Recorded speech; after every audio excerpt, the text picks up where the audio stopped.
আসসালামু আলাইকুম ভাইয়া। ওয়ালাইকুম সালাম, কেমন আছো? জি ভাইয়া ভালো। সবকিছু ঠিকঠাক? জি ভাইয়া ঠিকঠাক। কোনো সমস্যা নাই তো? জি না। সমস্যা তো আপনি।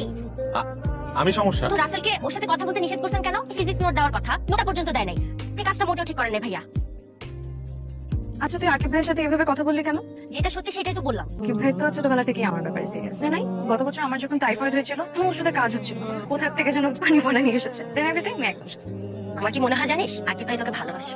তোর মুখে না কিছু আটকে আমি কথা বলতে নিষেধ করছি, নোট দিতে তো নিষেধ করি নাই। কি ছেলের মতো নোট নিয়ে আসো? কোথায় সময় এখানে? এন্ডে যাইতেছিলাম, ভাবলাম খালাম্মার হাতের এক কাপ চা খেয়ে যাই। খালাম্মার হাতে? আম্মা তো একটু ছোট খালার বাসায় গেছে। তাহলে জায়গা পড়া চল। চা যখন খেতে না আসা তো আছে। আচ্ছা জি ভাই। আসসালামু আলাইকুম ভাইয়া। ওয়ালাইকুম সালাম। নিয়ে চা বানা। আচ্ছা জিপ স্যারের নোট। একটা সময় তোমার বান্ধবীর সাথে দেখা হয়েছিল, বাসায় আইতেছিল নোট দেওয়া লেগে। বললাম যে আমিও তো আইতেছি, চিন্তা করলো যে দুইজন গিয়ে কি হবো, নোট তো একটা, তাই নিয়ে আসলাম।